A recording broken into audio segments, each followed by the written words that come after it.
heuristic kind of process again.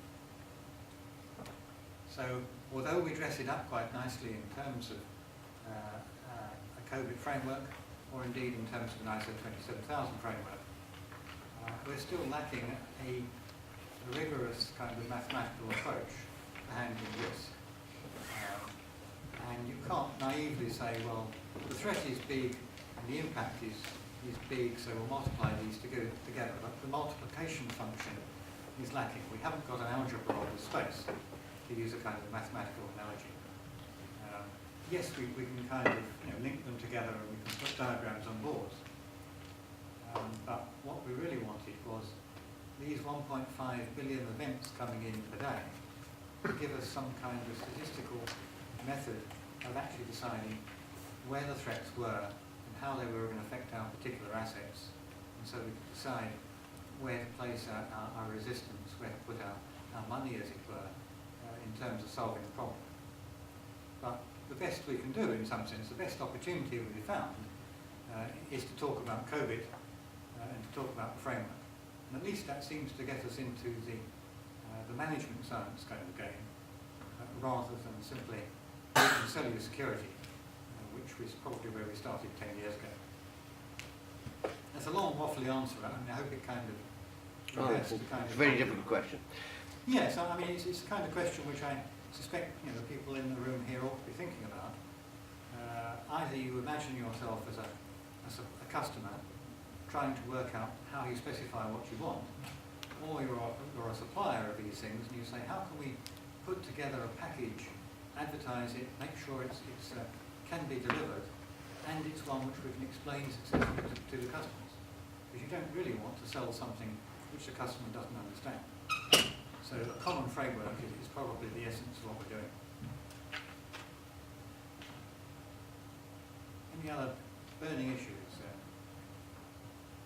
Anyone wants a job with IBM? No, I can't do that either. There are lots of people in IBM who do security, yeah. By the way, I'm one of about 200 in the UK. We've got about 6,000 security specialists worldwide. And it is a growing area. We spend about $1 billion on security research.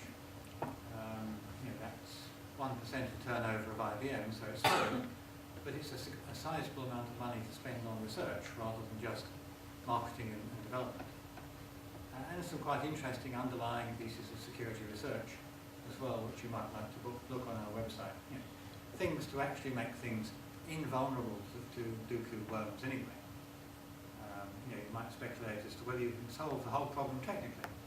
I think you can remove part of the problem, but you can never remove that geeky employee who's doing bad stuff in your time. That really, in some sense, is where you should be spending more of your effort on education, awareness training, on just employing the right people. No, robots. Robots? Yeah. I don't know. I haven't found robots all that successful.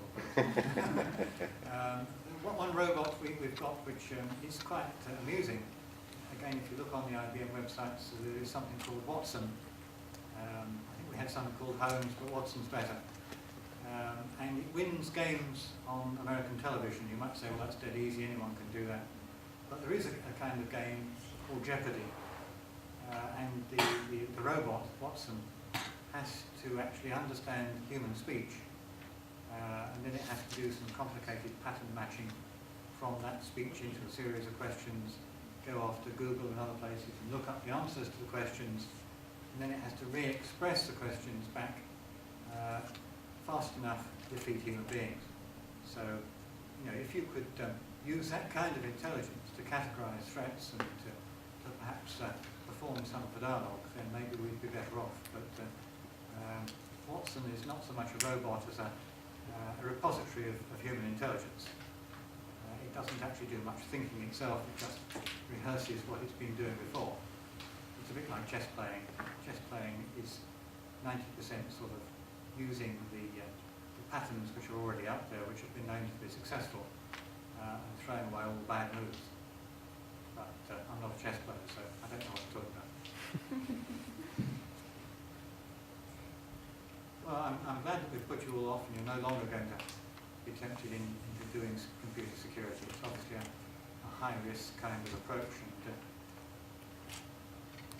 And, anyway, thank you very much again for listening to me, and I can see I'm now going to be dragged off the stage.